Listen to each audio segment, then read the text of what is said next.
Abelaphi bendabuko baseLimpopo banembono eqinile yokuphikisana nomgomo weCOVID-19.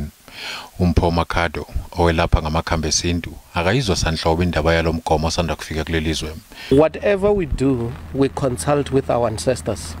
And with this process of vaccination, I'm confidently sure that the process of them preparing and then starting this process of vaccination, they never consulted with us or with the ancestors. Umakhado uthi iziguli ezelashwa ngamakhambi esintu azinazimpawu zokugula emva kokwelashwa yibo.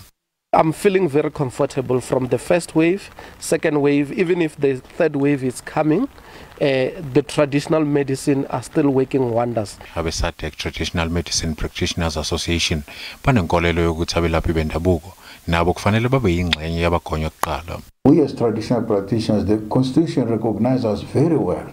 We equally to all practitioners, all doctors, all nurses. And if you can remember, the World Health Organization, they even said, even our government, that 85% of people visit traditional practitioners before they even go to the clinic.